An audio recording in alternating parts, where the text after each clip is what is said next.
الحمد لله نحمده ونستعينه ونستغفره ونؤمن به ونتوكل عليه ونعوذ بالله من شرور أنفسنا ومن سيئات أعمالنا من يهده الله فلا مضل له ومن يضلله فلا هادي له ونشهد أن لا إله إلا الله وحده لا شريك له ونشهد أن سيدنا ومولانا محمدا عبده ورسوله صلى الله تعالى عليه وعلى آله وأصحابه وبارك وسلم تسليما كثيرا أما بعد فأعوذ بالله من الشيطان الرجيم بسم الله الرحمن الرحيم إلا تنصروه فقد نصره الله إذ أخرجه الذين كفروا ثاني اثنين إذ هما في الغار إذ يقول لصاحبه لا تحزن إن الله معنا وقال الله تعالى والذي جاء بالصدق وصدق به أولئك هم المتقون صدق الله العظيم. معزز سامعین کرام، بزرگوں اور دوستوں، اللہ رب العزت نے اپنی مخلوقات میں سے بعض کو بعض پر فضیلت عطا فرمائی ہے. سارے مخلوقات میں انسان کا مرتبہ سب سے اعلیٰ اور افضل ہے، اسے اشرف المخلوقات بنایا گیا. اور پھر انسانوں میں سب سے اعلیٰ مقام اور مرتبہ انبیاء کرام علیہم الصلاۃ والسلام کا ہے، اور انبیاء کرام علیہم الصلاۃ والسلام میں سب سے اعلیٰ اور ارفع مقام و مرتبہ پیارے نبی محمد عربی صلی اللہ علیہ وسلم کا ہے. انبیاء کرام علیہم الصلاۃ والسلام کے بعد اس کائنات میں سب سے بڑا مقام و مرتبہ صحابہ کرام رضوان اللہ تعالی علیہم اجمعین کا ہے. صحابہ کرام رضوان اللہ تعالی علیہم اجمعین حضور اکرم صلی اللہ علیہ وسلم کے سب سے پہلے مخاطب تھے، اور صحابہ کرام ہمارے سب سے بڑے محسن ہیں. انہی صحابہ کی وجہ سے ہمیں ایمان اور اسلام نصیب ہوا. ان کی قربانیوں کی وجہ سے، ان کی محنت کی وجہ سے، ان کی اللہ کے رسول صلی اللہ علیہ وسلم کی فرما برداری کی وجہ سے پوری دنیا کے اندر اسلام جگمگا اٹھا. اسلام کا نور، اسلام کی روشنی پوری دنیا کے اندر پھیل گئی. صحابہ کرام کا مقام و مرتبہ اتنا اعلیٰ اور ارفع ہے کہ اللہ رب العزت نے قرآن مجید میں ان کے لیے اپنی رضامندی کی خوشخبری سنائی اور فرمایا رضی اللہ عنہم ورضوا عنہ، کہ اللہ ان سے راضی ہو گیا اور یہ اللہ سے راضی ہو گئے. اور مختلف مقامات پر اللہ رب العزت نے ان کی بہترین صفات کو بیان فرمایا. کہیں فرمایا اولئک هم المفلحون، یہ لوگ کامیاب ہیں. کہیں فرمایا اولئک هم الراشدون، کہیں فرمایا اولئک هم الفائزون، اولئک هم المهتدون. مختلف انداز میں، مختلف اسلوب میں اللہ رب العزت نے صحابہ کرام رضوان اللہ تعالی علیہم اجمعین کی تعریف بیان فرمائی. ایک جگہ پر ارشاد فرمایا محمد الرسول اللہ، یہ محمد صلی اللہ علیہ وسلم اللہ کے رسول ہیں. والذین معه اشداء علی الکفار رحماء بینہم، اور وہ لوگ جو آپ صلی اللہ علیہ وسلم کے ساتھ ہیں کافروں کے مقابلے میں بڑے سخت ہیں. رحماء بینہم، لیکن آپس میں بڑے نرم ہیں. ان کی صفات کیا ہیں، ان کی پہچان کیا ہے؟ تراہم رکعا سجدا یبتغون فضلا من اللہ ورضوانا، آپ انہیں دیکھیں گے تو وہ رکوع کی حالت میں ملیں گے، وہ سجدے کی حالت میں ملیں گے. مقصد کیا ہے؟ اللہ کی رضامندی کو وہ تلاش کر رہے ہوں گے. سیماہم فی وجوہہم من اثر السجود، ان کی پیشانیوں پر سجدوں کے نشانات ہیں. اور یہ وہ صحابہ کرام ہیں ذالک مثلہم فی التوراۃ ومثلہم فی الانجیل، کہ آئے ہیں سب سے بعد میں، لیکن پہلے انبیاء کرام پر جو آسمانی کتابیں تورات اور انجیل نازل ہوئی اس کے اندر ان کا ذکر خیر ہے، ان کا تذکرہ موجود ہے. یہ مقام ہے صحابہ کرام رضوان اللہ تعالی علیہم اجمعین کا. صحابہ کرام کا تذکرہ کرنا، ان کا ذکر خیر کرنا بہت بڑی فضیلت اور بہت بڑے اجر کا باعث ہے. ان کا تذکرہ کرنا عبادت ہے. ان کی تاریخ کو، ان کی عظمت کو بیان کرنا عبادت ہے. مسلمانوں کی ذمہ داری ہے کہ ان کی سیرت کو بیان کریں، ان کی سیرت کو پڑھیں، ان کی سیرت کے اوپر عمل کریں، ان کے پیغام کے اوپر عمل کریں. یہ امت مسلمہ کی ذمہ داری ہے. صحابہ کرام رضوان اللہ تعالی علیہم اجمعین کا یہ مقام اور مرتبہ ہے لیکن ایک طبقہ وہ ہے جو ان صحابہ کرام رضوان اللہ تعالیٰ علیہ مجمعین اور خصوصاً اکابر صحابہ کے بارے میں اپنی زبانیں دراز کرتا ہے اور طرح طرح کی باتیں کہتا ہے، حالانکہ پیارے آقا صلی اللہ علیہ وسلم نے ارشاد فرمایا لا تسبوا اصحابی، میرے صحابہ کو برا بھلا مت کہو، میرے صحابہ کو برا بھلا مت کہو، کیونکہ انہوں نے اگر تم احد پہاڑ کے برابر بھی سونا خرچ کر دو تو انہوں نے تھوڑا سا ایک مد کچھ بھی خرچ کیا ہے تم اس کے برابر نہیں پہنچ سکتے۔ اور اللہ کے رسول صلی اللہ علیہ وسلم نے ارشاد فرمایا اللہ اللہ فی اصحابی، میرے صحابہ کے بارے میں اللہ سے ڈرتے رہو، لا تتخذوهم غرضا من بعدی، میرے جانے کے بعد ان کو اپنے مفاد کا نشانہ مت بنانا، فمن احبهم فبحبی احبهم، جو ان سے محبت کرے گا مجھ سے محبت کی وجہ سے ان سے محبت کرے گا، ومن ابغضهم فببغضی ابغضهم، جو ان سے دشمنی رکھے گا، بغض رکھے گا، عداوت رکھے گا، نفرت کرے گا، وہ مجھ سے بغض کی وجہ سے، مجھ سے نفرت کی وجہ سے، مجھ سے عداوت کی وجہ سے ان سے بغض رکھے گا، ان سے دشمنی رکھے گا۔ اب اگر کوئی صحابہ کے بارے میں کچھ برا بھلا کہہ رہا ہے تو وہ صرف صحابہ کو برا بھلا نہیں کہہ رہا ہے، وہ براہ راست حضور اکرم صلی اللہ علیہ وسلم کو برا بھلا کہہ رہا ہے۔ کسی بھی صحابی کے بارے میں زبان کوئی کھول رہا ہے تو سوچنا چاہیے کہ اس کا ایمان کس درجے کا ہے، ایمان ہے بھی یا نہیں ہے۔ اللہ کے رسول صلی اللہ علیہ وسلم فرما رہے ہیں اصحابی کالنجوم، میرے صحابہ تو ستاروں کی طرح ہے، بِأَيِّهِمْ اقْتَدَيْتُمْ اهْتَدَيْتُمْ، ان میں سے جن کی تم اتباع کر لو گے کامیاب ہو جاؤ گے۔ یہ صحابہ کرام کا مقام و مرتبہ ہے۔ تمام صحابہ کرام رضوان اللہ تعالی علیہ مجمعین میں پھر ان میں بھی مقام اور مرتبے کا فرق ہے۔ خلفائے راشدین کا مقام و مرتبہ سب سے اعلیٰ اور افضل ہے۔ اللہ کے رسول صلی اللہ علیہ وسلم نے ارشاد فرمایا علیکم بسنتی وسنت الخلفاء الراشدین المہدیین، کہ میری سنت کو مضبوطی سے پکڑ لو اور میرے خلفاء کی سنت کو مضبوطی سے پکڑ لو۔ تمام خلفاء راشدین کا مقام و مرتبہ سب سے اعلیٰ اور افضل ہے۔ اور پھر خلفائے راشدین میں بھی سب سے اعلیٰ اور ارفع مقام سیدنا ابو بکر صدیق رضی اللہ تعالی عنہ کا ہے۔ انبیاء کرام علیہم الصلاۃ والسلام کے بعد اس پوری کائنات میں اگر کسی کا مقام و مرتبہ ہے تو وہ سیدنا ابو بکر صدیق رضی اللہ تعالی عنہ، خلیفہ اول، امیر المؤمنین، خسر رسول حضرت ابو بکر صدیق رضی اللہ تعالی عنہ کا مقام و مرتبہ ہے۔ کیا مقام و مرتبہ ہے کہ اس کو بیان نہیں کیا جا سکتا۔ اللہ کے رسول صلی اللہ علیہ وسلم کی جب ہم سیرت کو بیان کرتے ہیں تو عام طور پر واعظین اور مقررین کہتے ہیں کہ 1400 سال سے اللہ کے رسول صلی اللہ علیہ وسلم کی سیرت بیان کی جا رہی ہے، لکھی جا رہی ہے، نثر میں بھی نظم میں بھی، لیکن اللہ کے رسول صلی اللہ علیہ وسلم کی سیرت کا حق نہ تو پہلے ادا کیا جا سکا اور نہ آگے ادا کیا جا سکے گا۔ یہی درجہ اور مقام سیدنا ابو بکر صدیق رضی اللہ تعالی عنہ کا ہے کہ ہر زمانے میں لوگوں نے اپنے اپنے انداز میں سیدنا ابو بکر صدیق رضی اللہ تعالی عنہ کی تعریف اور توصیف کی ہے، لیکن اللہ کے رسول صلی اللہ علیہ وسلم نے جو تعریف اور توصیف کی اور جو مقام و مرتبہ انہیں دیا ہے ہم اپنی زبانوں سے اور اس گناہ والی زبانوں سے اس کو بیان نہیں کر سکتے۔ یہ مقام و مرتبہ ہے سیدنا ابو بکر صدیق رضی اللہ تعالی عنہ کا۔ جمادی الثانی کا مہینہ چل رہا ہے، اس مہینے کی 22 تاریخ کو سیدنا ابو بکر صدیق رضی اللہ تعالی عنہ کی وفات ہوئی۔ اس لیے مناسب معلوم ہوتا ہے کہ حضرت ابو بکر صدیق رضی اللہ تعالی عنہ کی مختصر سیرت کا تذکرہ کیا جائے اسی مناسبت کے ذریعے، تاکہ ان کی سیرت ہمارے سامنے آئے اور ہمارے دلوں کے اندر ایک شوق اور جذبہ پیدا ہو کہ ہم سیدنا ابو بکر صدیق رضی اللہ تعالی عنہ کے حالات اور کارناموں کو تفصیل سے پڑھیں اور سمجھیں کہ کیسی قربانی دی، کیسی جانثاری تھی ان کی اللہ کے رسول صلی اللہ علیہ وسلم کی خاطر۔ حضرت ابو بکر صدیق رضی اللہ تعالی عنہ کی ولادت عام الفیل کے تقریباً 2.5 سال کے بعد ہوئی۔ عام الفیل اس واقعے کو کہا جاتا ہے جب ابرہہ کعبۃ اللہ کو گرانے کے ارادے سے ہاتھیوں کا لشکر لے کر روانہ ہوا تھا اور اللہ رب العزت نے ابابیلوں کے لشکر کے ذریعے ہاتھیوں کے مضبوط لشکر کو، طاقتور لشکر کو تباہ و برباد کر دیا تھا۔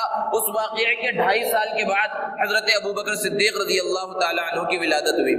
حضور اکرم صلی اللہ علیہ وسلم سے عمر میں تقریباً 2-2.5 سال حضرت ابو بکر صدیق رضی اللہ تعالی عنہ چھوٹے تھے، ان کا نام روایتوں کے اندر ہے کہ عبد الکعبہ رکھا گیا. اللہ کے رسول صلی اللہ علیہ وسلم نے ان کا نام بدل کر عبداللہ رکھا. اصل نام عبداللہ ہے لیکن عام طور پر لوگ نہیں جانتے کیونکہ جو کنیت ہے اس سے حضرت ابو بکر کے نام سے وہ مشہور ہو گئے. ابو بکر اصلی نام نہیں ہے، ابو بکر ان کی کنیت ہے. بکر کے معنی پہل کرنے والا، اور ابو کے معنی باپ کے بھی آتے ہیں اور والے کے بھی آتے ہیں. تو ابو بکر کے معنی ہوئے پہل کرنے والا، کیونکہ حضرت ابو بکر صدیق رضی اللہ تعالیٰ عنہ ایسے ہیں جو ہر کام میں پہل کرنے والے تھے، اس لیے ان کی یہ کنیت پڑ گئی. ان کے بہت سارے القاب بھی ہیں. سب سے مشہور لقب ہے صدیق، تصدیق کرنے والا. قرآن میں اللہ رب العزت نے ان کی صفت بیان فرمائی کہ والذی جاء بالصدق وصدق به اولئک هم المتقون، کہ وہ ذات جو سچی بات لے کر آئی اور جنہوں نے اس سچی بات کی تصدیق کی یہ سب متقی ہیں، پرہیزگار ہیں. مفسرین نے بیان فرمایا کہ آیت کریمہ خاص طور پر حضرت ابو بکر صدیق رضی اللہ تعالی عنہ کے واسطے نازل ہوئی اور عموماً سارے مسلمین کے واسطے اور صحابہ کرام رضوان اللہ تعالی علیہم اجمعین کے واسطے نازل ہوئی. یہ مقام اور مرتبہ حضرت ابو بکر صدیق رضی اللہ تعالی عنہ کا ہے. ابتدائی جو زمانہ ہے مکہ المکرمہ میں گزرا، اور اتفاق دیکھیے کہ حضرت ابو بکر صدیق رضی اللہ تعالی عنہ بھی مکہ میں اسی بستی کے اندر رہا کرتے تھے جہاں حضور اکرم صلی اللہ علیہ وسلم رہتے تھے. جب جوانی کی عمر کو پہنچے، روایتوں کے اندر ہے کہ جب حضرت ابو بکر صدیق رضی اللہ تعالی عنہ کی عمر 18 سال ہوئی اور حضور اکرم صلی اللہ علیہ وسلم کی عمر 20 سال ہے، تو پھر آپس میں دونوں کی دوستی ہوئی. اسلام جب آیا، اللہ کے رسول صلی اللہ علیہ وسلم کو جب نبوت عطا کی گئی، اس وقت سے دونوں کی دوستی نہیں ہے بلکہ پہلے سے دوستی چلی آ رہی ہے. اور ابتدا میں جو دوستی کا آغاز ہوا تھا 18 سال کی عمر میں، وہ 61 سال کی عمر تک باقی رہا اور ہر موقع پر اللہ کے رسول صلی اللہ علیہ وسلم کا ساتھ نبھاتے رہے حضرت ابو بکر صدیق رضی اللہ تعالی عنہ.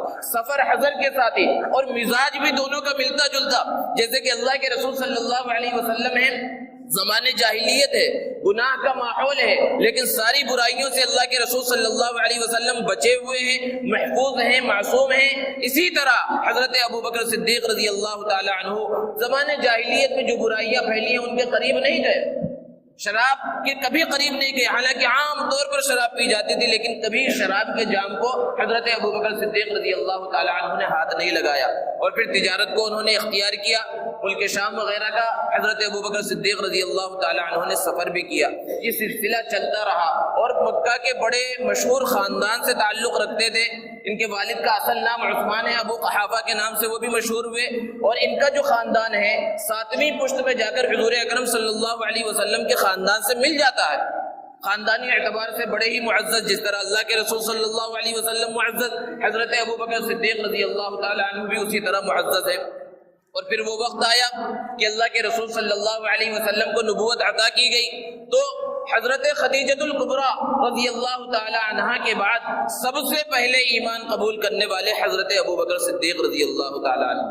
اللہ کے رسول صلی اللہ علیہ وسلم نے ارشاد فرمایا کہ جب مجھے نبوت کی ذمہ داری دی گئی اور اس پیغام کو میں نے لوگوں کے سامنے رکھا، جس کے بھی سامنے رکھا اس نے کچھ نہ کچھ پسو پیش کیا، سوال کیا، پوچھا کہ آخر یہ کون سا دین ہے، کب آیا، کیسے آیا، کیوں آیا، پہلے سے یہ دین ہمارا چلا آ رہا ہے، باپ دادا کا دین چلا آ رہا ہے. سوائے حضرت ابو بکر صدیق کے کہ میں نے ان کے سامنے یہ پیغام رکھا، بغیر کسی سوال کے، بغیر کسی چوں چرا کے انہوں نے فوراً اس پیغام کو قبول کر لیا.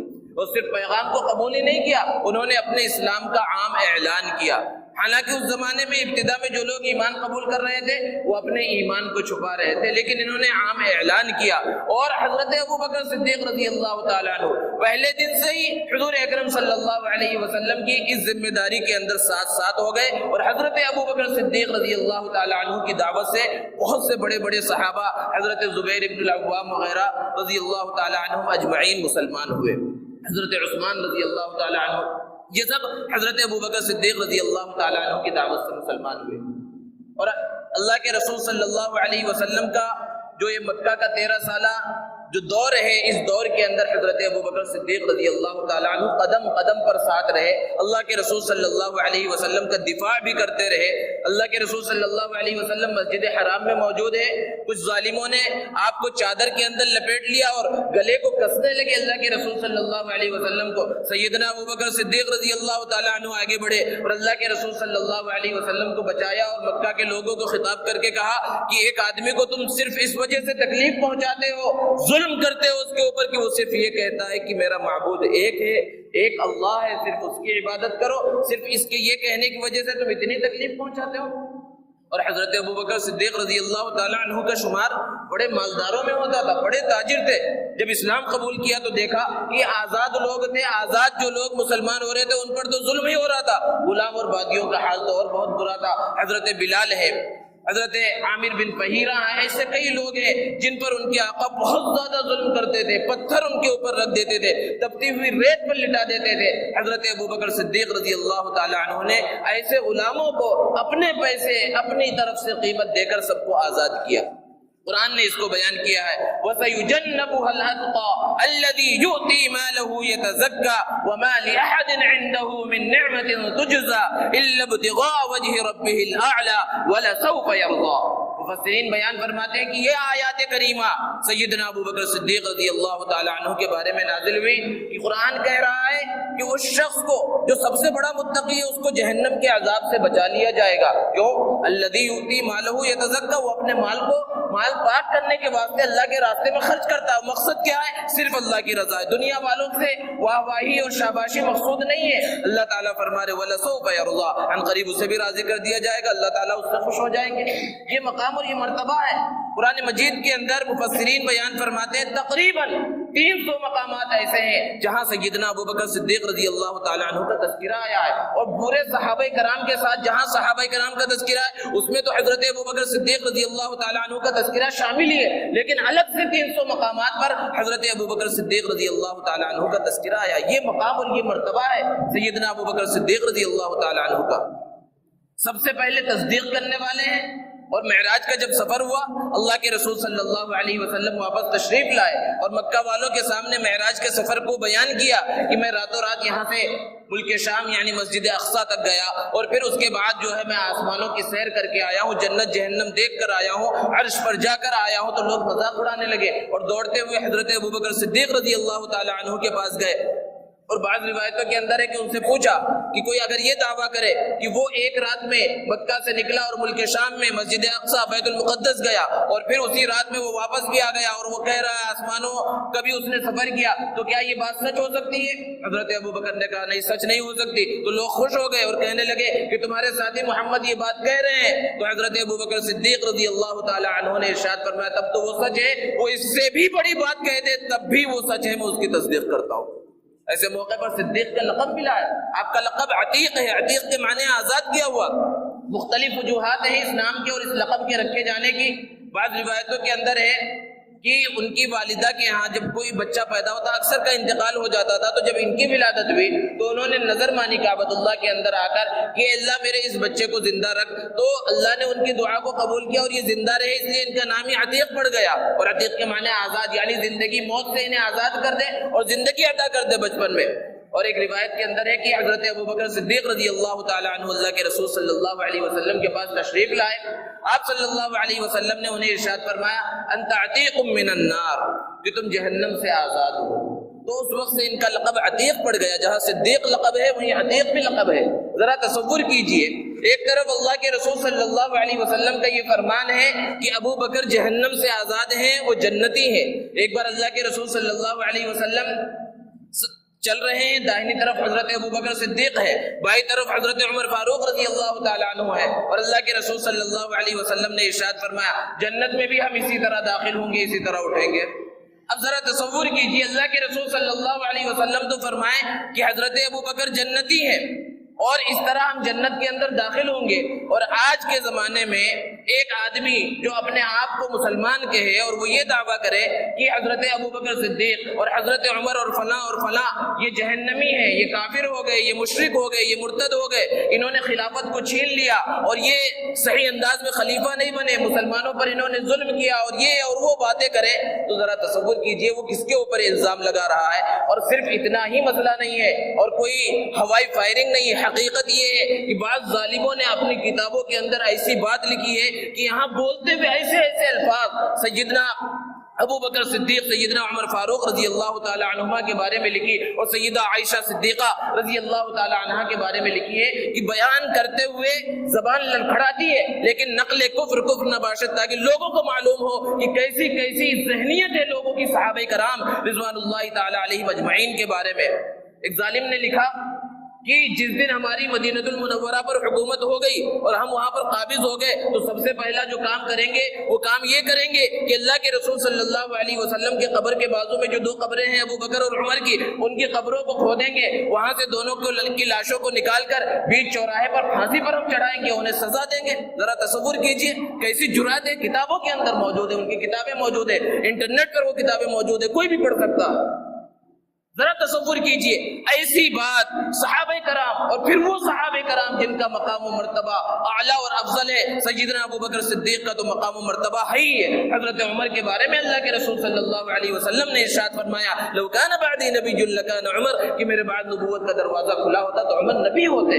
ایسے کے بارے میں، ایسے شخص کے بارے میں اگر زبانیں کھولے تو پھر کیا بچا ہے، کتنا بڑا ظلم ہے اور کتنی بڑی جرات ہے۔ اللہ کے رسول صلی اللہ علیہ وسلم سے کسی نے سوال کیا کہ آپ کو سب سے زیادہ محبوب کون ہے؟ اللہ کے رسول صلی اللہ علیہ وسلم نے فرمایا عائشہ۔ پھر سوال کیا انہوں نے مردوں میں کون ہے؟ تو اللہ کے رسول صلی اللہ علیہ وسلم نے فرمایا ان کے والد ابو بکر۔ پھر فرمایا کون ہے؟ تو دوسرے نمبر پر پھر فرمایا عمر۔ پھر پوچھتے رہے تو اللہ کے رسول صلی اللہ علیہ وسلم وہی ترتیب جس ترتیب سے خلفاء بنے ہیں اسی ترتیب سے اللہ کے رسول صلی اللہ علیہ وسلم بتاتے رہے۔ تو اللہ کے رسول صلی اللہ علیہ وسلم تو یہ بتلائیں کہ یہ میرے محبوب ہیں، اور ہم آج کے زمانے میں ایسی باتیں سنیں تو ذرا تصور کریں اور ہر انسان غور کرے کہ یہ باتیں سچ ہو سکتی ہیں، اس کو مانا جا سکتا ہے اور اس میں کسی بھی اعتبار سے سچائی اور صداقت ہو سکتی ہے۔ ہر انسان اپنے دل پر ہاتھ رکھ کر سوچ سکتا ہے۔ تو بہرحال سیدنا ابو بکر صدیق رضی اللہ تعالی عنہ کا مقام و مرتبہ بیان کیا جا رہا ہے کہ کیا مقام و مرتبہ ہے۔ اللہ کے رسول صلی اللہ علیہ وسلم نے فرمایا ابو بکر خیر الناس، کہ حضرت ابو بکر لوگوں میں سب سے بہتر ہے۔ اللہ کے رسول صلی اللہ علیہ وسلم اپنی زبان سے ارشاد فرما رہے ہیں کہ سب سے بہتر ہے۔ اور ایک مرتبہ اللہ کے رسول صلی اللہ علیہ وسلم مسجد میں تشریف فرمایا، آپ کی مجلس لگی ہوئی ہے، آپ صلی اللہ علیہ وسلم نے پوچھا آج تم میں سے روزہ کس نے رکھا؟ پورا مجمع خاموش ہے۔ حضرت ابو بکر رضی اللہ تعالیٰ عنہ نے کہا اللہ کے رسول میں نے روزہ رکھا ہے۔ پھر پوچھا اللہ کے رسول صلی اللہ علیہ وسلم نے آج تم میں سے جنازے میں کس نے شرکت کی؟ سب خاموش ہے۔ تھوڑی دیر کے بعد حضرت ابو بکر رضی اللہ عنہ نے کہا اللہ کے رسول میں نے جنازے میں شرکت کی۔ پھر اس کے بعد اللہ کے رسول صلی اللہ علیہ وسلم نے سوال کیا تم میں سے آج کس نے بیمار کی عیادت کی؟ سب خاموش ہے۔ پھر تھوڑی دیر کے بعد حضرت ابو بکر رضی اللہ تعالی عنہ نے کہا کہ اللہ کے رسول میں نے آج جو ہے بیمار کی عیادت کی ہے۔ پھر اللہ کے رسول صلی اللہ علیہ وسلم نے پوچھا کہ تم میں سے کس نے آج مسکین کو کھانا کھلایا؟ سب خاموش ہے۔ حضرت ابو بکر رضی اللہ تعالی عنہ نے عرض کیا اللہ کے رسول آج میں نے مسکین کو کھانا کھلایا۔ اللہ کے رسول صلی اللہ علیہ وسلم نے ارشاد فرمایا جسے جنتی دیکھنا ہو انہیں دیکھ۔ یہ مقام اور یہ مرتبہ حضرت ابو بکر رضی اللہ تعالی عنہ کا ہے۔ اور پھر وہ عظیم سفر جسے ہجرت کا سفر کہا جاتا ہے، اس کے اندر حضرت ابو بکر رضی اللہ تعالی عنہ نے جو جانثاری اور جو محبت کا ثبوت دیا ہے، تاریخ کے اندر ویسی محبت کسی کی بیان نہیں کی جا سکتی۔ اس ہجرت کے سفر میں 2 صحابہ کا نام بڑے سنہرے الفاظ میں تاریخ کے اندر لکھا گیا، ایک سیدنا ابو بکر صدیق رضی اللہ تعالی عنہ اور دوسرے سیدنا حضرت علی رضی اللہ تعالی عنہ، جو اللہ کے رسول صلی اللہ علیہ وسلم کے بستر پر تشریف فرماتے، اور حضرت ابو بکر صدیق رضی اللہ تعالی عنہ اللہ کے رسول صلی اللہ علیہ وسلم کے ساتھ مشکل ترین سفر میں غار ثور کے اندر ساتھ ہیں کہ دشمن اتنا قریب پہنچ چکا ہے کہ بیان فرماتے کہ اگر وہ اپنے قدموں پر نگاہ ڈالے تو حضور صلی اللہ علیہ وسلم کو دیکھ لے۔ حضرت ابو بکر کو تکلیف محسوس ہوئی، گھبراہٹ محسوس ہوئی۔ اللہ کے رسول صلی اللہ علیہ وسلم فرما رہے ہیں لا تحزن ان اللہ معنا، غم مت کرو بے شک اللہ ہمارے ساتھ ہے۔ کیا مقام و مرتبہ ہے، کیسی تسلی دی جا رہی ہے حضور اکرم صلی اللہ علیہ وسلم کی زبانی۔ اور پھر جب مدینہ المنورہ پہنچے ہیں، کوئی غزوہ، کوئی جنگ ایسی نہیں ہے جس میں حضرت ابوبکر صدیق رضی اللہ تعالیٰ عنہ اللہ کے رسول صلی اللہ علیہ وسلم کے ساتھ نہ ہو۔ ہر موقع پر اللہ کے رسول صلی اللہ علیہ وسلم کے ساتھ ہے۔ ایک مرتبہ اللہ کے رسول صلی اللہ علیہ وسلم نے غزوہ تبوک کے موقع پر عام نفیر کا، عام جنگ کا اعلان کیا کہ ہر شخص کے لیے اس جنگ میں شریک ہونا لازمی ہے، اور عام چندے کا اعلان کیا کہ لوگ جس سے جتنا ہو سکے وہ چندہ دیں، یہاں پر لا کر جمع کریں۔ مسجد نبوی کے اندر اللہ کے رسول صلی اللہ علیہ وسلم تشریف فرمائے، لوگ جس سے جتنا ہو سک رہا ہے لا رہے ہیں، اور جو بھی چندہ لا رہا ہے اللہ کے رسول صلی اللہ علیہ وسلم دیکھ کر خوش ہو رہے ہیں اور دعائیں دے رہے ہیں۔ حضرت ابوبکر صدیق رضی اللہ تعالیٰ عنہ بھی لے کر آئے، اپنے گھر کا پورا سامان لے کر آ گئے۔ پوچھا اللہ کے رسول صلی اللہ علیہ وسلم نے گھر میں کیا چھوڑا ہے؟ تو کہا اللہ اور اس کے رسول کو چھوڑایا۔ وہی موقع ہے کہ حضرت عمر فاروق رضی اللہ تعالیٰ عنہ نے ارادہ کیا کہ آج تو میں حضرت ابوبکر سے آگے بڑھ جاؤں گا، آج وہ دن ہے کہ اللہ نے مجھے بہت خوشحالی دی ہے، آج میں سب سے زیادہ وہاں پر لے جاؤں گا اور ابوبکر سے آگے بڑھ جاؤں گا۔ نیکیوں کے اندر اس طرح مقابلہ اور مسابقہ اور اس کا جذبہ ہونا چاہیے، دنیا کے اندر ہو نہ ہو یہ دوڑ، لیکن نیکیوں میں مطلوب ہے ایسی دوڑ۔ حضرت عمر رضی اللہ تعالیٰ عنہ اگر دیکھا جائے مقدار کے اعتبار سے بہت بڑی رقم اور بہت زیادہ سامان لے کر حاضر ہوئے، لیکن کتنا لے کر آئے ہو پوچھا تو حضرت عمر رضی اللہ تعالیٰ عنہ نے کہا اللہ کے رسول جتنا مال تھا اس میں سے آدھا مال لے کر آیا ہوں، اور ادھر تو پورا کا پورا لے کر آ گئے، حالانکہ مقدار میں کم ہے حضرت ابوبکر کا، لیکن چھوڑا کچھ نہیں ہے۔ تو وہاں پر بھی حضرت عمر رضی اللہ تعالیٰ عنہ نے کہا کہ ابوبکر تو ہر جگہ پر، ہر مقام پر اعلیٰ ہے۔ اور یہی حضرت عمر رضی اللہ تعالیٰ عنہ ہے، ایک مرتبہ فرما رہے ہیں کہ میری تو یہ خواہش ہے کہ حضرت ابوبکر رضی اللہ تعالیٰ عنہ ہجرت کے سفر میں اللہ کے رسول صلی اللہ علیہ وسلم کے جو ساتھ رہے ہیں، اس وقت انہیں جو نیکیاں، جو مقام و مرتبہ ملا وہ مجھے مل جائے، اور میری عمر کی ساری نیکیاں سب کچھ حضرت ابوبکر کو مل جائے، تو میں سمجھتا ہوں میرے لیے نفع کا سودا ہے۔ اس سے سمجھ میں آ سکتا ہے کہ کیا مقام اور کیا مرتبہ سیدنا ابوبکر صدیق رضی اللہ تعالیٰ عنہ کا۔ اللہ کے رسول صلی اللہ علیہ وسلم کی پوری حیات طیبہ کے اندر تو حضرت ابوبکر صدیق رضی اللہ تعالیٰ عنہ کے کارنامے ہیں ہی ہیں، لیکن ان کے جو اصل کارنامے ہیں اور جس وقت اصل غیرت ایمانی حضرت ابوبکر صدیق رضی اللہ تعالیٰ عنہ کی ظاہر ہوئی ہے، وہ اللہ کے رسول صلی اللہ علیہ وسلم کے دنیا سے پردہ فرما جانے کے وقت ظاہر ہوئی ہے۔ اللہ کے رسول صلی اللہ علیہ وسلم مرض الوفات کے اندر ہیں، ایسے موقع پر کسی کو یہ مقام و مرتبہ نہیں ملا، حضرت ابوبکر صدیق رضی اللہ تعالیٰ عنہ نے اللہ کے رسول صلی اللہ علیہ وسلم کی حیات مبارکہ میں مسجد نبوی کے مصلی پر کھڑے ہو کر، اللہ کے رسول صلی اللہ علیہ وسلم کے مصلی پر کھڑے ہو کر 17 نمازیں ادا کی ہے، امام بن کر۔ اللہ کے رسول صلی اللہ علیہ وسلم کھڑکی سے، دروازے سے دیکھتے تھے اور خوش ہوتے تھے حضرت ابوبکر رضی اللہ تعالیٰ عنہ کو امامت کرتا ہوا دیکھ کر، اور ایک مرتبہ تو یہ فرمایا کہ تم میں اگر ابوبکر موجود ہو تو صرف وہی امامت کے لائق ہے۔ اللہ کے رسول صلی اللہ علیہ وسلم دنیا سے پردہ فرما گئے، لوگوں نے جب کہنا شروع کیا تو حضرت عمر جیسا جلیل القدر اور مضبوط طاقتور اعصاب والا انسان اپنے جذبات پر قابو نہ رکھ سکا۔ اتنا مضبوط انسان تلوار نکال کر کھڑے ہو گئے اور کہنے لگے کہ جس نے بھی یہ کہا کہ اللہ کے رسول صلی اللہ علیہ وسلم دنیا سے پردہ فرما گئے اس کی گردن اڑا دوں گا۔ ایسا خطرناک موقع ہے، لوگ حضرت ابوبکر صدیق رضی اللہ تعالیٰ عنہ کے پاس گئے اور ان سے کہا کہ اللہ کے رسول صلی اللہ علیہ وسلم دنیا سے پردہ فرما چکے ہیں، اور حضرت عمر رضی اللہ تعالیٰ عنہ اس انداز میں ہیں، ایسے جذبات ہیں ان کے۔ حضرت ابوبکر صدیق رضی اللہ تعالیٰ عنہ کا اصل امتحان اور ان کی اصل استقامت یہاں سے شروع ہوتی ہے، کیونکہ اللہ کے رسول صلی اللہ علیہ وسلم کا اور وہ جانثاری جو وہ سب سے بڑا یار غار اور جگری دوست دنیا سے چلا گیا ہے، کیسی تکلیف نہیں ہوگی، لیکن سب کچھ برداشت کر کے حضرت ابوبکر صدیق رضی اللہ تعالیٰ عنہ حضرت عائشہ صدیقہ رضی اللہ تعالیٰ عنہا کے حجرے میں پہنچے، جہاں اللہ کے رسول صلی اللہ علیہ وسلم دنیا سے پردہ فرما گئے تھے۔ اللہ کے رسول صلی اللہ علیہ وسلم کے مبارک چہرے کے اوپر چادر ڈھکی ہوئی تھی، آئے اور چادر کو ہٹایا اور پیشانی مبارک کو بوسہ دیا، اور پھر اس کے بعد باہر نکلے اور پھر لوگوں کو جمع کیا اور یہ آیت کریمہ پڑھی، وما محمد الا رسول قد خلت من قبله الرسل افإن مات او قتل انقلبتم على اعقابكم، کہ محمد صلی اللہ علیہ وسلم ایک رسول ہیں، اگر وہ دنیا سے پردہ فرما جائیں یا انہیں شہید کر دیا جائے تو کیا تم الٹے پاؤں واپس اسلام سے لوٹ جاؤ گے؟ اور جو الٹے پاؤں پھر جائے اسلام کو چھوڑ دے وہ اللہ کا کچھ نقصان نہیں کرے گا، وہ اپنا نقصان کرے گا۔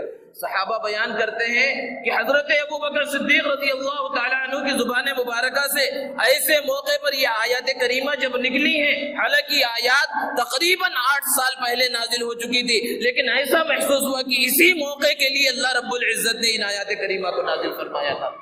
یہ سننا تھا۔ حضرت ابو بکر رضی اللہ تعالیٰ عنہ خاموش ہو گئے۔ حضرت ابو بکر نے کہا کہ ہر شخص یہ سن لے کہ جو اللہ کی عبادت کرتا تھا وہ یہ سن لے کہ اللہ زندہ ہے، اور جو محمد عربی صلی اللہ علیہ وسلم کی عبادت کرتا تھا وہ سن لے محمد عربی صلی اللہ علیہ وسلم دنیا سے پردہ فرما چکے ہیں۔ محمد صلی اللہ علیہ وسلم کی عبادت کا حکم نہیں تھا، محمد صلی اللہ علیہ وسلم کی تو اطاعت کا حکم تھا۔ اور پھر ابھی یہاں پر کفن دفن کا انتظام نہیں ہوا ہے، ابھی جنازے کی نماز نہیں پڑھی گئی ہے کہ ادھر خلافت کا مسئلہ اٹھ گیا، کیونکہ اللہ کے رسول صلی اللہ علیہ وسلم نے اشارات میں بہت سی مرتبہ بیان فرما دیا تھا حضرت ابو بکر صدیق رضی اللہ تعالیٰ عنہ کی خلافت کے بارے میں، لیکن صراحت کے ساتھ بیان نہیں کیا تھا۔ اب یہاں پر انصار کی میٹنگ ہونے لگی اور وہاں پر منافقوں کی جانب سے یہ سب باتیں اس وقت اٹھائی گئی کہ انصار کا بھی برابر کا حق ہونا چاہیے، ایک امیر مہاجرین میں سے ہو اور ایک انصار میں سے ہو۔ قریب تھا کہ اوس و خزرج جو 2 قبیلے تھے اور جن کو اللہ کے رسول صلی اللہ علیہ وسلم نے ملا دیا تھا، اور وہ شیر و شکر ہو گئے تھے، جگری دوست بن گئے تھے، جن کی تعریف قرآن میں بیان کی گئی ہے۔ قریب تھا کہ دونوں کے درمیان پھر لڑائی شروع ہو جائے، اور وہ آپس میں بھی ایک امیر اوس سے چاہ رہے تھے، ایک خزرج سے چاہ رہے تھے۔ ایسے موقع پر حضرت ابو بکر صدیق، حضرت عمر فاروق اور حضرت ابو عبیدہ ابن الجراح رضی اللہ تعالی عنہما کو لے کر ان کے مقام پر پہنچے ہیں، اور وہاں پر حضرت ابو بکر صدیق رضی اللہ تعالی عنہ نے چند باتیں کی کہ میں خلیفہ نہیں بننا چاہتا، لیکن اللہ کے رسول صلی اللہ علیہ وسلم نے ارشاد فرمایا الائمۃ من قریش، کہ جو خلفاء ہوں گے، ائمہ ہوں گے، وہ قریش میں سے ہوں گے۔